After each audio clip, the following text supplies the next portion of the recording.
इस time most of the students CSIT की तरफ जा रहे हैं, आप क्यों नहीं गए? हर्ष, आपकी 10th में कितनी परसेंटेज थी? इतनी अच्छी परसेंटेज लाने के बाद अक्सर बच्चे 11th-12th करके JEE मेंस की तरफ जाते हैं, आपने डिप्लोमा क्यों किया? हर्ष, मेरे माइंड में बात चल रही है, नॉट माइंड। भजनपुरा के आसपास भी कोई ना कोई तो कोचिंग सेंटर रहा ही होगा लेटर एंट्री का, तो तुम इतना दूर क्यों आते थे? हेलो एवरीवन, आज हम लोग मिलने जा रहे हैं हमारे one of the most awaited student Harsh Pathak से, जिसने IPU में 33 और DTU में 3rd रैंक अचीव किया इन ईयर 2022। हेलो हर्ष, कैसे हो? हेलो सर, मैं एकदम बढ़िया हूँ, आप बताइए। मैं बहुत अच्छा हूँ। हर्ष, अभी आप DTU में हो जी। सबसे पहले अपने बारे में हमारे स्टूडेंट्स को इंट्रोड्यूस करो, उसके बाद आगे की डिस्कशन करते हैं। हेलो एवरीवन, जैसे सर ने बताया कि आई एम हर्ष पाठक, और मैंने अपनी जो डिप्लोमा की जर्नी थी वो 10th के बाद स्टार्ट कर दी 2019 में। और मैंने सिविल इंजीनियरिंग से स्टार्ट किया था। Basically Pusa institute of technology में मैंने एडमिशन लिया और फाइनल ईयर में मैंने लीड की प्रिपरेशन स्टार्ट की थी with mission engineering, and I got the 33 rank in IPU lead and the 3rd rank in DTU lead. Harsh, आपकी 10th में कितनी परसेंटेज थी? सर, मैं 10th में 89 परसेंटेज थी विद ICSE। इतनी अच्छी परसेंटेज लाने के बाद अक्सर बच्चे 11th-12th करके JEE मेंस की तरफ जाते हैं, आपने डिप्लोमा क्यों किया? सर, एक्चुअली मैंने 10th के बाद 11th में एक एडमिशन ले लिया था एक स्कूल में, लेकिन मैंने साथ ही साथ एक रिलेटिव के सजेशन में मैंने डिप्लोमा का भी फॉर्म भरा, और मेरी अच्छी रैंक आने के बाद मुझे पूसा इंस्टीट्यूट ऑफ टेक्नोलॉजी में एडमिशन मिल गया। आपकी पॉलिटेक्निक में कितनी रैंक आई थी? सर, ये पॉलिटेक्निक में रैंक 752 कुछ अराउंड आई थी। सबसे पहले मैं ये पूछना चाहता हूँ कि आपका 3 साल का पूसा का एक्सपीरियंस कैसा रहा? सर, बेसिकली वो 3 साल का तो नहीं, 1.5-2 साल का हो गया था, क्योंकि कोविड आ गया था हमारे सेकेंड ईयर में ही। और स्टार्टिंग में मतलब बहुत एक जोश या मतलब वो था कि क्योंकि 10th का बच्चा बेसिकली 11th में जाते हैं, स्कूल लाइफ और इन्जॉय करता है, लेकिन हम डायरेक्ट कॉलेज में आ गए तो एक अलग से हमारे में एक्साइटमेंट थी। और फर्स्ट ईयर काफ़ी अच्छा रहा था, काफ़ी अच्छी पढ़ाई थी, काफ़ी अच्छे टीचर्स थे वहाँ के, और काफ़ी कुछ सीखने को मिला। वर्कशॉप वगैरह थी जो हमें शायद 11th में नहीं मिल पाता, वो चीज़ यहाँ हमें डिप्लोमा में मिली। और फिर वही कोविड स्टार्ट हुआ, सेकंड ईयर, थर्ड ईयर आधा हम घर पे रहे, और एंड में जो ये मान लीजिए कि एंडिंग और स्टार्टिंग हमारी अच्छी रही डिप्लोमा की, एंडिंग भी काफ़ी अच्छी हो गई थी। डिप्लोमा में कितनी परसेंटेज थी आपकी? सर, डिप्लोमा में मेरी ओवरऑल 86 परसेंटेज बैठी थी। हर्ष, मेरे माइंड में 2 चीज़ें चल रही हैं। नंबर 1 बात कि पूसा की प्लेसमेंट बहुत अच्छी है। मेरे बहुत बच्चे ऐसे हैं पूसा सिविल के जो कैंपस प्लेसमेंट बैच में थे और अच्छी जगह प्लेस्ड हो गए हैं। एक बच्चा था सुमित, आपके ही बैच का, जो मारुति में प्लेस्ड हो गया है, और भी बच्चे थे जो अच्छी जगह प्लेस्ड हो गए हैं। आपने प्लेसमेंट क्यों नहीं ली? और दूसरा क्वेश्चन मेरे माइंड में आ रहा है कि सिविल के मोस्ट ऑफ द स्टूडेंट्स का फोकस होता है गवर्नमेंट सेक्टर की तरफ, तो आप गवर्नमेंट जॉब की तरफ क्यों नहीं गए? सर, बेसिकली मेरा ये एक मोटिव था, या मेरा एक टारगेट मान लीजिए आप, कि मुझे जॉब की तरफ अभी नहीं जाना था, क्योंकि मैं मानता था कि अभी मेरी एज काफ़ी कम है और मैं अपनी फर्दर स्टडीज़ पहले कंप्लीट करना चाहता था। मैं ये मानता था कि डिप्लोमा की जो शायद वैल्यू है वो काफ़ी कम है बीटेक वालों से काफ़ी कम है, इसलिए मैंने ये डिसाइड किया था कि मुझे बीटेक तो कंप्लीट करनी है कम से कम। और अभी मैं सोचता हूँ शायद मैं मास्टर्स भी करूँ आगे, क्योंकि मैं फाइनेंशियल सपोर्ट भी काफ़ी ठीक ठाक था, इसलिए मैंने अभी मुझे जॉब की भी इतनी नीड नहीं पड़ी, तो मैंने डिसाइड किया कि मैं आगे फर्दर स्टडीज़ के लिए जाऊँ इंस्टेड ऑफ जॉब। राइट।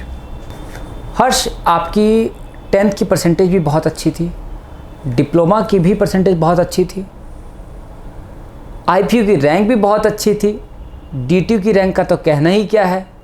इस time most of the students CSIT की तरफ जा रहे हैं, आप क्यों नहीं गए? सर बेसिकली मेरा एक ये एम था कि मैं किसी ट्रेड्स के मुकाबले किसी एक अच्छे कॉलेज में जाऊँ, अच्छे कॉलेज को प्रेफर करूँ, क्योंकि वो मुझे काफ़ी अच्छी अपॉर्चुनिटीज़ प्रोवाइड करेगा आगे जाके भी, काफ़ी मुझे में स्किल्स डेवलप करने में हेल्प करेगा मेरी, काफ़ी प्लेसमेंट भी अच्छी देगा। और मैं आपको DTU बायोटेक का बता दूं कि एक तो ये सब्जेक्ट पहले सिविल से भी रिलेट होता है, और ऊपर से मैं आपको एक एग्जांपल देता हूँ प्लेसमेंट का, जो सब बायोटेक की प्लेसमेंट को कम बताते हैं। अभी मैं लास्ट ईयर का एग्जांपल लेकर आपको बताता हूँ। जो हाईएस्ट पैकेज गया था बायोटेक में, वो एक बच्चे का गया था, उसका 44 लाख अराउंड गया था हाईएस्ट पैकेज ऑफ बायोटेक। और सबसे कमाल की बात यह है कि वो भी बच्चा लेटरल एंट्री का ही था। और सर सेकंड एडवांटेज ये है बायोटेक, DTU बायोटेक में, कि हम सिर्फ कोर ब्रांच में अपने बैठ नहीं सकते, हम काफ़ी टेक कंपनीज में भी अप्लाइड कर सकते हैं प्लेसमेंट में। अगर बच्चे को अच्छी खासी कोडिंग आती होगी तो वो काफ़ी टेक कंपनीज में प्लेस्ड होता है। ये लास्ट ईयर का एग्जाम्पल लूँ तो काफ़ी बच्चे जो मोर देन द एवरेज, काफ़ी बच्चे टेक कंपनी में ही प्लेस होते with a good package. Right. Harsh, same day में DTU 3rd रैंक और IPU 33 रैंक अचीव करके कैसी फीलिंग आई? सर DTU का जिस दिन एग्ज़ाम हुआ था सब जानते हैं, उसी दिन रिज़ल्ट आ गया था, वो बहुत अनएक्सपेक्टेड रहा। और सबसे पहले DTU लीड का एग्ज़ाम रिज़ल्ट आया था, तो मैंने आपको जैसे अभी आपको बताया कि मुझे अच्छे कॉलेज में जाना था, तो DTU में रैंक 3 आई, वो तो अनएक्सपेक्टेड रही मेरे लिए, मेरी फैमिली के लिए, सबके लिए, सब काफ़ी खुश थे। और लेकिन उसके बाद जो IPU का रिज़ल्ट आया, that doesn't matter for me, because मुझे DTU अब मिल रहा था, क्योंकि काफ़ी अच्छी रैंक के साथ मुझे DTU मिल रहा था, अच्छा कॉलेज जो जिसके लिए मैंने प्रिपरेशन इतनी की वो मिल रहा था। तो IPU के लिए हाँ मैं कह सकता हूँ थोड़ी कम खुशी हुई, लेकिन DTU के लिए तो कुछ ज़्यादा ही खुशी का लेवल जो था सबके लिए बढ़ चुका था। राइट। मुझे भी याद है जब तुम लोगों का रिजल्ट आया, और मुझे वो टाइम याद है जब मैंने लिस्ट देखी, मेरे पास अकमल का सबसे पहले कॉल आया था कि सर 2nd रैंक आ गई है मेरी। उसके बाद मैंने लिस्ट देखा तो ऊपर कार्तिक का नाम था, तो मैं बहुत खुश था। जब थोड़ी सी नीचे नज़र गई तो नीचे मुझे हर्ष पाठक नाम दिखाई दिया, और मुझे कहीं ना कहीं कन्फ्यूजन था कि ये हर्ष पाठक अपना ही हर्ष है, क्योंकि मैं तुम्हें सिर्फ हर्ष नाम से जान रहा होता था। तो मुझे ऐसा लग रहा था कि वास्तव में ये अपना ही हर्ष है, और मेरे अंदर इतनी जिज्ञासा थी काश ये अपना ही हर्ष हो। तो मैंने अभिषेक सर को कॉल मिलाया, सर रिजल्ट आ गया है और अपने हर्ष का नाम हर्ष पाठक ही है ना? सर आपको याद है वो दिन? सर बहुत अच्छे से याद है। तो उस टाइम में जब 3 रैंक आई तो उसके बाद मैंने तुम्हें कॉल किया, और फिर मैंने तुमसे कॉल करके पूछा कि हर्ष तुम्हारा नाम हर्ष पाठक ही है ना? याद है तुम्हें? जी सर, मुझे अच्छे से याद है। पहले अभिषेक सर का फ़ोन आया था। बेसिकली मुझे रिज़ल्ट का मुझे अपना खुद से नहीं पता चला था, सर ने ही बताया था। और थोड़ी देर बाद आपका भी फ़ोन आ गया था कंफर्मेशन के लिए कि हाँ ये तुम ही हो ना। तो सर वो मैं जानता हूँ आप दोनों का भी खुशी का लेवल था वो बहुत ज़्यादा था। आप दोनों की आवाज़ जो थी कॉल पे ही पता चलती थी आप दोनों कितना खुश है, क्योंकि रैंक 1, रैंक 2, रैंक 3 जो भी होल्डर्स थे सब मिशन इंजीनियरिंग से इस बार निकले थे। हर्ष, जब से आप यहाँ पे बैठे हो ना, तब से मैं एक क्वेश्चन सोच रहा हूँ। DTU में 3rd रैंक, IPU में 33 रैंक, इतनी अच्छी रैंक आने का क्या रीज़न रहा? सर बेसिकली मैं आपको बता दूं कि मतलब जो मैं स्टार्टिंग से मिशन इंजीनियरिंग को ज्वाइन जब किया, मैंने जनवरी बैच से ज्वाइन किया था शायद, और मुझे काफ़ी हेल्प मिली आप लोगों की से, और काफ़ी टीचर्स से, फैकल्टी मेंबर से, सबसे काफ़ी अच्छी हेल्प मिली, काफ़ी अच्छी गाइडेंस मिली। जितना जो मुझे मिलना चाहिए था प्रॉपर, ज़्यादा फालतू की चीज़ें नहीं मिली, ज़्यादा फालतू के नोट्स नहीं मिले, ज़्यादा मतलब टू द पॉइंट जो मिलना चाहिए था वो बेसिकली मुझे मिला।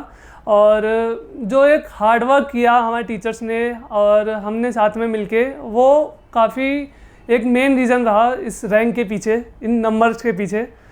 तो मैं यही कहना चाहूँगा कि अगर आपके पास एंड में भी कुछ कम दिन बचते हैं, जैसे हमारे बैच में हमें ये याद है मुझे कि जो नोटिस आया था वो 18 दिन के बाद ही पेपर था, वो अनएक्सपेक्टेड था। तो हमने उसमें भी ये ऐसी रैंक निकाली अपने टीचर्स के साथ मिलके। टीचर्स ने हमारा रात दिन एक किया, और मुझे याद है सर बताते थे कि हम यहीं सुबह सो जाते थे और फिर सुबह 9 बजे आते थे दोबारा ऑफलाइन पढ़ाने के लिए। तो सर का भी हार्ड वर्क रहा, काफ़ी अच्छी सर ने मोटिवेट भी किया हमें सही टाइम पे। तो मैं ये सब मानता हूँ, ये सब रीजंस कंट्रीब्यूट करते हैं एक अच्छी रैंक के पीछे, एक अच्छे रैंक होल्डर्स के पीछे। वैसे हर्ष, तुम्हारी रैंक के पीछे तुम भी एक बहुत बड़े रीजन रहे। मैंने जब भी देखा तुम्हारा कभी भी होमवर्क मिस नहीं रहता था। जितना भी और जब भी होमवर्क दिया हमेशा होमवर्क कंप्लीट रहा। और तुम उन बच्चों में से कभी नहीं रहे जो अननेसेसरीली कॉल करते हैं ये वो। मतलब क्लास में आना, क्लास में पूरा डेडिकेट होकर के पढ़ाई करना, लिमिटेड डाउट्स होते थे तुम्हारे और होमवर्क हमेशा कंप्लीट होता था। तो बहुत फोकस्ड और बहुत ही तरीके वाले स्टूडेंट थे जैसा मुझे लगता है। Thank you sir. जैसे मतलब ये बात होती है कि अगर जिस चीज़ में इंटरेस्ट अगर आपको आ रहा है तो वो चीज़ अपने आप ही आप करते चले जाओगे, अपना इंटरेस्ट ही बनता चला जाएगा उस चीज़ में। और जैसे आप लोग पढ़ाते थे वो सब चीज़ें मुझे क्लास में काफ़ी अच्छे से समझ आती थी। तो जो मेरा होमवर्क वगैरह का रीज़न है वो भी काफ़ी मतलब अपने आप टाइम पे अप टू डेट रहते थे। राइट। अच्छा हर्ष, एक बात बताओ कि IPU लीड के अकॉर्डिंग टोटल 6 सब्जेक्ट्स होते हैं। आपने किन किन पोर्शन को फोकस किया, किस तरह से अपनी प्रिपरेशन के स्ट्रेटेजी को निश्चित किया कि आपकी इतनी अच्छी रैंक आ पाई? सर मैं आपको एक बात बता दूं कि IPU में हमने सिर्फ 6 सब्जेक्ट्स को कवर नहीं किया था, हमने 7 को किया था। एप्टीट्यूड भी कवर अप था उसमें।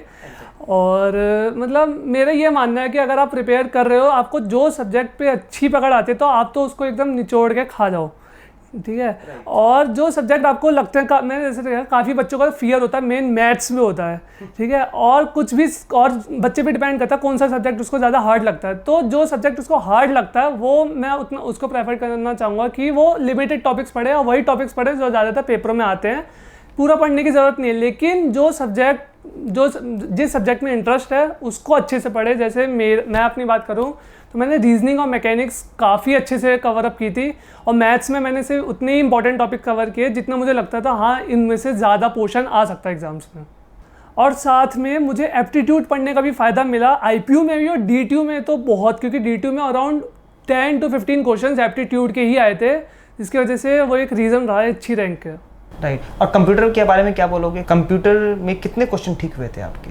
सर मेन कंप्यूटर जो जनरल साइंस वाला पोर्शन था, कंप्यूटर साइंस ही एक मेन रीज़न था मेरा IPU में लीड रैंक का। क्योंकि मैं सच बताऊं मैं मैकेनिक्स बहुत बेकार हो गया था, मैकेनिक्स बहुत हार्ड आ गया था। तो मेरा कंप्यूटर और रीजनिंग की वजह से ही मैं काफ़ी अच्छा उसमें स्कोर, काफ़ी क्वेश्चंस अटैम्प्ट कर पाया था।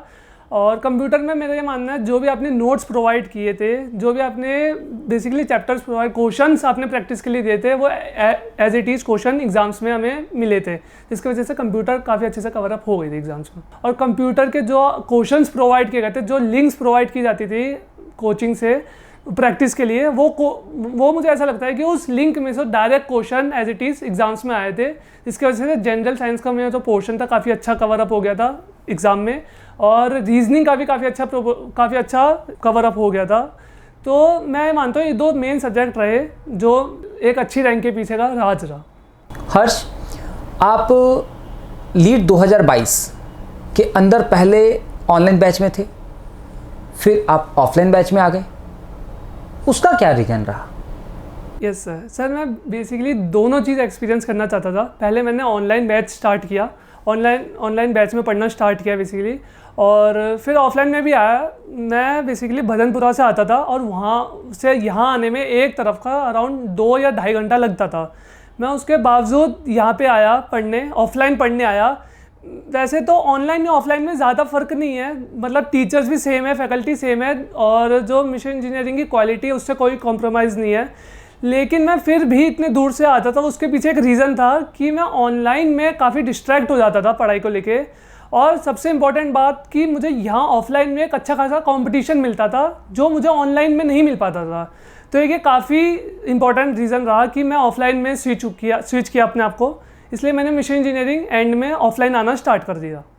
हर्ष, मेरे एक माइंड में बात चल रही है, नॉट माइंड।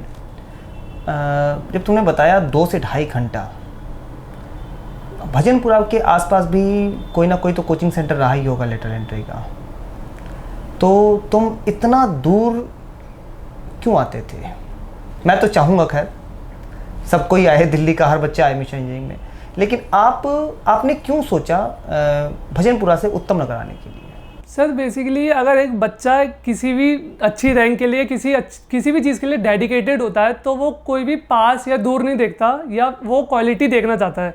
और मुझे स्टार्टिंग से पता था मिशन इंजीनियरिंग फर्स्ट मतलब पूसा में ये रहता था, बहुत अच्छा कोचिंग माना जाता है। तो फर्स्ट ईयर से मुझे ये मालूम था मिशन इंजीनियरिंग काफ़ी कुछ डिप्लोमा सब्जेक्ट्स कवर अप करता है और लीड के एग्ज़ाम्स का भी प्रिपरेशन करवाता है। तो मैं स्टार्टिंग से सोच के रहा था कि मुझे मिशन इंजीनियरिंग में जाना है। और सर मैं आपको एक मज़ेदार बात बताता हूँ, जब मैं फर्स्ट ईयर में था अपने डिप्लोमा टाइम्स में तो काफ़ी बच्चे मतलब काफ़ी बच्चे अच्छा करते थे, काफ़ी अच्छे बच्चे टॉप मारते थे। तो हम वहाँ बल्कि ये बच्चों को ये चढ़ाते थे बच्चों को कह के कि आप मिशन इंजीनियरिंग से पढ़ के आ रहे हो तभी टॉप मार रहे हैं। तो मिशन इंजीनियरिंग की एक हाइप जो थी, एक क्रेज़ था ना, वो पूसा में बहुत अलग नेक्स्ट लेवल का था। इसलिए वो स्टार्टिंग में मैं एज अ बिगिनर मुझे भी पता चल गया मिशन इंजीनियरिंग किस लेवल का है। तो मैंने कहा हाँ मिशन इंजीनियरिंग में जाना तो है, चाहे मैं डिप्लोमा स्टडी के लिए जाऊँ या लीड प्रिपरेशन के लिए जाऊँ। तो मैंने लीड प्रिपरेशन के लिए मिशन इंजीनियरिंग को सिलेक्ट किया, चूज़ किया। ओह थैंक यू, मुझे तो मालूम ही नहीं था कितनी हाइप है। जी सर बहुत हाइप है। Thank you so much Harsh. DTU की पढ़ाई इतनी डिफ़िकल्ट है, उसके बावजूद भी आपने हम लोगों को टाइम दिया और उससे भी ज़्यादा इम्पॉर्टेंट मिशन इंजीनियरिंग को 2 इतनी अच्छी रैंक दी। इसके लिए thank you so much really. आपकी वजह से ये पॉसिबल हो पाया था अच्छी रैंक का, तो thank you so much sir.